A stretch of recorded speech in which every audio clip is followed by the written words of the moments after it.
नमस्कार प्यारे विद्यार्थियों, स्वागत है आपका अपने चैनल अरुण स्टडी पॉइंट पर। दोस्तों, जैसा कि आपको विदित है, जो अपना चैनल है अरुण स्टडी पॉइंट, इस चैनल पर रेगुलर रूप से आर्ट एंड कल्चर के जो टॉपिक्स हैं, लगभग 6 टॉपिक्स हमने कंप्लीट किए हुए हैं। तो आपने वो सेशन पिछले नहीं देखे हैं तो आप हमारे चैनल की प्लेलिस्ट बनी हुई है, वहाँ जाकर अपनी 6 क्लासेस जो हुई हैं अपनी संपूर्ण या कहें एक प्रकार से कंप्लीट थ्योरी हमारे द्वारा कराई जा रही है। आज का जो टॉपिक होने वाला है आप लोगों के लिए राजस्थान के प्रमुख मंदिरों से संबंधित आज हम डिस्कस करने वाले हैं।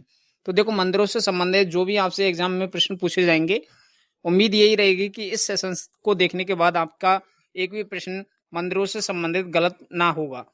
तो देखो, सबसे पहले बात करें मंदिर स्थापित कला की, तो कई सारे मंदिर हमें गुप्तकालीन मंदिर देखने को मिलते हैं। कई सारे मंदिर हमें गुर्जर प्रत्यार कालीन जो शैली है इसमें देखने को मिलते हैं। अब बात करें गुप्तकालीन मंदिर में, हम देखें तो जो समय रहता है इसका, तो गुप्तकालीन मंदिर कौन से होते हैं, आपसे प्रश्न पुटअप किया जा सकता है कि गुप्तकालीन मंदिर कौन से होते हैं। तो 3वीं शताब्दी से लेकर 7वीं शताब्दी के मध्य जिन मंदिरों का निर्माण होता है वो अपने गुप्तकालीन मंदिर कहलाते हैं। पहला कॉन्सेप्ट ध्यान रखिएगा। दूसरा, गुर्जर प्रत्यार कालीन शैली के जो मंदिर हैं उन्हें मतलब इनका निर्माण कब हुआ था, तो ये अपनी गुर्जर प्रत्यार कालीन शैली है, इसको हम मारू शैली के नाम से तो जानते ही हैं। साथ ही साथ 8वीं से लेकर 12वीं सदी के मध्य इन मंदिरों का क्या है, निर्माण होता है। अब क्वेश्चन ये आएगा आपका कि गुप्तकालीन मंदिर है या नहीं। तो जो कंसुआ का शिव मंदिर है कोटा में आपको देखने को मिलता है, ये अपना एक कैसा है, गुप्तकालीन मंदिर है। चार चौमा शिव मंदिर है, ये भी अपना कैसा मंदिर है, एक जो कोटा में स्थित है, गुप्तकालीन मंदिर है। एक है अपना शीतलेश्वर महादेव मंदिर जो झालरा पाटन झालावाड़ में आपको देखने को मिलता है, जिसे हम राज्य का प्रथम तिथि अंकित मंदिर के नाम से भी जानते हैं। बात करें शीतलेश्वर महादेव मंदिर का, इसका निर्माण होता है 689 ईस्वी में। तो ये भी कॉन्सेप्ट आप ध्यान रखिएगा। वही गुर्जर प्रत्यार कालीन शैली के बात करें तो हर्षद माता मंदिर है जो आवानेरी दौसा में आपको देखने को मिल जाता है। एक है आपको अंबिका माता मंदिर जो जगत उदयपुर में आपको देखने को मिलता है, जिसे हम मेवाड़ का खजुराहो के नाम से जानते हैं। एक है ओसिया के मंदिर जो जोधपुर में आपको देखने को मिलते हैं। ये भी सारे जो मंदिर हैं ये अपने गुर्जर प्रत्यार कालीन शैली में निर्मित मंदिर हैं। आगे हम बात करें, देखो संगमरमर से निर्मित कई सारे मंदिर आपको देखने को मिलते हैं। तो देखो, संगमरमर से संबंधित आपसे पूछा जाए तो इसमें जो एक प्रकार से समूह देखने को मिलता है वो है दिलवाड़ा के जैन मंदिर। तो दिलवाड़ा के जैन मंदिर आपसे प्रत्येक एग्जाम में प्रश्न पुटअप होता है, या तो आपको कथन और निष्कर्ष के माध्यम से आपसे प्रश्न पुटअप किया जाता है या फिर डायरेक्ट नाम आपसे पूछ लिया जाएगा। जैसे विमल वसई मंदिर है, ये अपने इन्हीं समूह में शामिल होता है। ये संगमरमर का उपयोग किया गया है इनको निर्माण करवाने में। तो विमल वसई मंदिर की हम बात करें, इसका निर्माण होता है विमल शाह द्वारा 1031 ईस्वी में। और ये जो समर्पित है अपने जो प्रथम तीर्थंकर हैं अपने आदिनाथ जी या ऋषभ देव जी, तो उनको क्या है, समर्पित है। पहला कॉन्सेप्ट ध्यान रखेगा। दूसरा ध्यान रखेगा लून वसई मंदिर। लून वसई मंदिर की हम बात करें तो इसका निर्माण है वास्तुपाल या तेजपाल। वही हम बात करें, ये अपने 22वें तीर्थंकर थे नेमिनाथ जी, उनको समर्पित है। जैन मंदिर की श्रृंखला में ये रखे जाते हैं। तीसरा है अपना पीतलहर मंदिर, और चौथा है पार्श्वनाथ मंदिर, और पांचवा है महावीर स्वामी मंदिर जो आपको चांदनगाम में देखने को मिलता है श्री महावीर जी में। ये आप ध्यान रखिएगा। बात करें, देखो अपने माउंट आबू सिरोही में आपको एक उत्कृष्ट नक्काशी भी देखने को मिलती है। मतलब ये सारा जो आपको सार देखने को मिलता है, सारा समूह मिलता है ये मंदिरों का, दिलवाड़ा के जैन मंदिरों का, ये आपको कहाँ देखने को मिलता है, माउंट आबू सिरोही में आपको देखने को मिल जाता है। उत्कृष्ट नक्काशी के लिए ये प्रसिद्ध है, ये बात आप ध्यान रखिएगा। कहें जैन स्थापित कला का सर्वोत्तम उदाहरण आपको ये 5 मंदिर देखने को मिलते हैं। तो ये जैन धर्म से संबंधित आपसे प्रश्न पुटअप किए जाते हैं, तो ये भी प्रश्न आपका गलत नहीं होना चाहिए। देखो, आगे हम बात करें तो दिलवाड़ा के जैन मंदिर तो हो गए। एक पूछे जाते हैं रणकपुर जैन मंदिर जो पाली में आपको देखने को मिलता है। इसमें क्या है, 1444 स्तंभ बने हुए हैं, यानी प्रत्येक स्तंभ की नक्काशी अद्वितीय और अलग अलग ढंग से आपको देखने को मिल जाती है। विश्व के विशालतम जैन मंदिरों में से एक मंदिर कहलाता है अपना रणकपुर जैन मंदिर। बात करें रणकपुर जैन मंदिर जो पाली में स्थित है, इसका जो निर्माण करवाया जाता है वो धन्ना शाह द्वारा करवाया जाता है, जिसके संरक्षक होते हैं महाराणा कुंभा, और समर्पित होता है ये प्रथम तीर्थंकर थे अपने आदिनाथ जी। इस मंदिर का अन्य नाम भी आपको देखने को मिलता है चौमुखा मंदिर। ये भी कॉन्सेप्ट आप ध्यान रखिएगा। वही आगे बात करें तुलनात्मक इन दोनों का विश्लेषण देखें तो एक साइड विशेषता है, एक साइड अपने दिलवाड़ा के जैन मंदिर है और एक रणकपुर जैन मंदिर है। तो देखो स्थान माउंट आबू सिरोही में अपने दिलवाड़ा के जैन मंदिर हो जाएंगे। रणकपुर जैन मंदिर की बात करें तो पाली आपको देखने को मिल जाएगा। वही समर्पित की बात करें तो आदिनाथ, बिमल वसाई, नेमिनाथ, लून वसाई इनको ये समर्पित है। और रणकपुर है अपना प्रथम तीर्थंकर थे अपने आदिनाथ जिसे चौमुखा के नाम से हम जानते हैं, ये इनको समर्पित है। निर्माता की बात करें बिमल शाह इनके हो जाएंगे, वास्तुपाल, तेजपाल ये आपको ध्यान रखने हैं। वही रणकपुर में अपने धन्ना शाह हो जाएंगे। प्रमुख विशेषता ये संगमरमर की उत्कृष्ट नक्काशी के लिए जाने जाते हैं दिलवाड़ा के जैन मंदिर। और रणकपुर के जैन मंदिरों की प्रमुख विशेषता ये है कि यहाँ पर 1444 आपको अद्वितीय स्तंभ देखने को मिलते हैं। संरक्षक की बात करें तो दिलवाड़ा के जैन मंदिरों का जो संरक्षक का कार्य या संरक्षण का कार्य किया था वो चालुक्य शासक ने किया था। वही रणकपुर को जो संरक्षण प्रदान किया गया था वो महाराणा कुंभा के समय मिला था। आगे हम बात करें देखो सृष्टि और संरक्षण से संबंधित यानी कुछ ब्रह्मा जी से संबंधित और शिव जी से संबंधित आपसे क्वेश्चन किए जाते हैं कि शिव जी का मंदिर है और ब्रह्मा जी का मंदिर है, तो इनसे भी संबंधित आपसे प्रश्न पुटअप किए जा सकते हैं। तो देखो स्टूडेंट्स बात करें अपने ब्रह्मा जी के मंदिर की तो आपको एक मंदिर देखने को मिलता है जो पुष्कर अजमेर में स्थित है, जो पुष्कर झील के निकट स्थित है, जहां पर कार्तिक पूर्णिमा के दिन क्या है विशाल मेले का आयोजन होता है। और विश्व का प्रसिद्ध ये मंदिर है। या कहीं प्रमुख ब्रह्मा मंदिर आपसे पूछा जाए तो अपना कहाँ पर बताओगे आप? पुष्कर अजमेर में। भाई एकलिंग नाथ जी के जो मंदिर है कैलाशपुरी उदयपुर, ये सबसे ज्यादा एग्जाम में पूछा जाता है।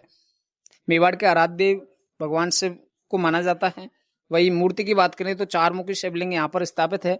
और ऐतिहासिक तथ्य यह है कि एकलिंग नाथ जी जो मंदिर है, जो एकलिंग नाथ जी हैं उनको क्या है मेवाड़ के जो शासक हैं वो क्या मानते हैं? दीवान मानते हैं। तो ये कॉन्सेप्ट आप जरूर ध्यान रखिएगा, ये इतिहास से जुड़ी बातें हैं, तो ये भी आपको स्पेशल एग्जाम की दृष्टि से ध्यान रखने योग्य हैं।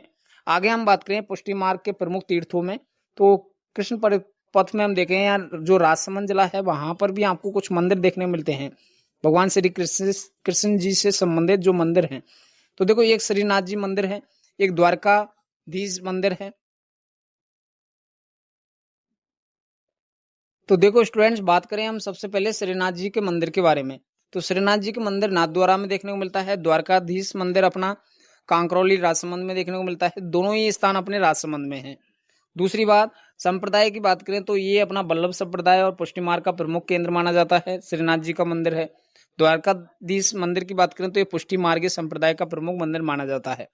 स्वरूप ये है कि जो श्रीनाथ जी का जो मंदिर है ये भगवान श्री कृष्ण के बाल स्वरूप या कहें श्रीनाथ जी की पूजा यहाँ पर की जाती है। यानी बाल कृष्ण के रूप में क्या है बाल स्वरूप में अपने भगवान कृष्ण की क्या है पूजा की जाती है।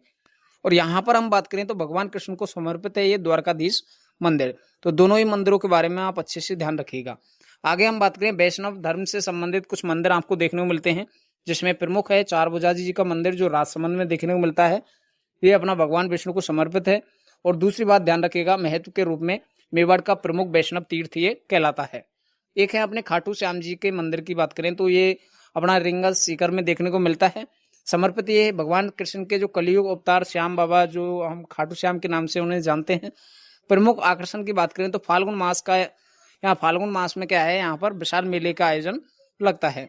आगे हम बात करें कुछ प्रमुख देवियों के मंदिर हमसे पूछ लिए जाते हैं, जैसे कन्नी माता देशनों बीकानेर में मंदिर देखने को मिलता है। जीन माता का रेवासा सीकर में आपको देखने को मिलता है।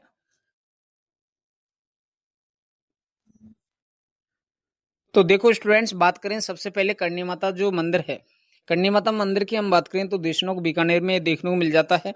और करणी माता जी वही देवी हैं जिन्हें चूहों वाली देवी के नाम से जाना जाता है। यानी कि चूहों वाला जो मंदिर है वो भी अपना करणी माता जी का जो मंदिर है वही प्रसिद्ध होता है। और हजारों काले या सफेद चूहे अपने जो कावा कहलाते हैं सफेद चूहे, ये आप ध्यान रखिएगा, इनसे ही संबंधित है ये फैक्ट। सफेद चूहा अत्यंत शुभ माना जाता है कि करणी माता जी का जो मंदिर है वहां पर यदि सफेद चूहा दिख जाता है तो अत्यंत ही क्या है शुभ माना जाता है। वही जीन माता मंदिर की बात करें तो रेवासा सीकर में आपको मंदिर देखने को मिल जाता है। अरावली पर्वतमाला में स्थित ये मंदिर होता है। नवरात्रि में क्या है विशाल मेले का आयोजन यहाँ पर किया जाता है। एक है अपना शाकंभरी माता का जो मंदिर है जो आपको सांबर जयपुर में देखने को मिलता है, जो चौहान वंश की कुलदेवी कहलाती हैं।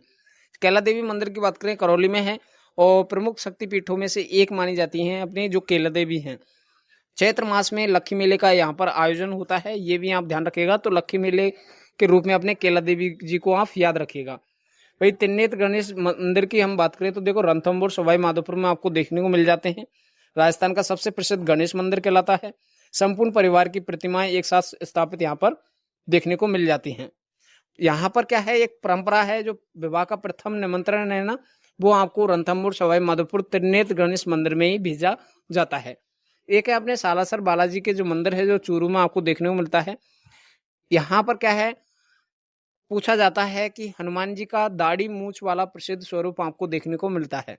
और यहीं पर चैत्र एवं आश्विन पूर्णिमा पर विशाल मेले का आयोजन होता है। एक आप ध्यान रखिएगा, मेहंदीपुर बालाजी जो आपको दौसा में देखने को मिलता है। हनुमान जी का जागृत धाम आपको देखने को मिलता है यहाँ पर।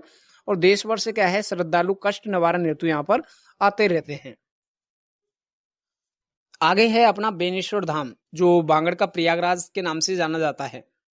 बेनेश्वर धाम त्रिवेणी संगम आपको देखने को मिलता है, जहाँ सोम, माही, जाखम ये 3 नदियां क्या हैं, अपना जल यहाँ पर गिरती हैं। यहाँ बात करें तीनों नदियों का जो संगम स्थल है, वहां उस स्थान को हम जानते हैं नावा टापरा गांव डूंगरपुर, ध्यान रखिएगा वो स्थान है।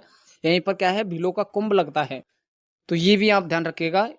बाकी आगे एग्जाम की दृष्टि से परीक्षा उपयोगी तथ्य आप क्या क्या चीजें ध्यान रखेंगे, तो देखो विश्व प्रसिद्ध ब्रह्म मंदिर आपसे पूछा जाता है, पुष्कर के बारे में ध्यान रखिएगा। 1444 स्तंभों वाला मंदिर रणकपुर का ध्यान रखिएगा। चूहो वाला मंदिर करनी माता जी का। मेवाड़ के आराध्य देव एकलिंगनाथ जी। पुष्टि मार्ग का प्रमुख तीर्थ अपना श्रीनाथ जी का मंदिर ध्यान रखिएगा। बिलो का कुंभ अपना बेनेश्वर धाम। विवाह का पहला निमंत्रण त्रिनेत्र गणेश मंदिर में आपको भेजना या भेजने को मिलता है।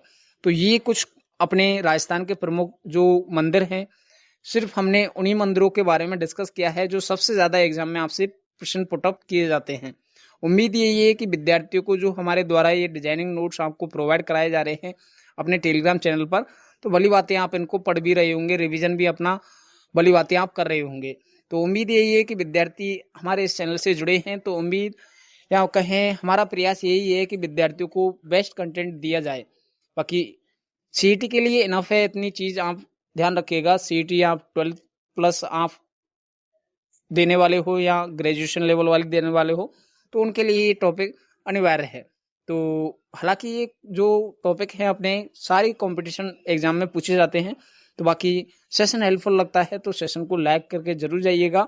बाकी हमें कमेंट करके एक बात जरूर बताइएगा स्टूडेंट्स कि आपको नेक्स्ट टॉपिक किसके बारे में चाहिए, ताकि उस टॉपिक के बारे में हम फुल डिटेल के साथ आपको सेशन दे सकें। तो मिलते हैं अपने नेक्स्ट सेशन में, तब तक के लिए साथियों जय हिंद जय भारत।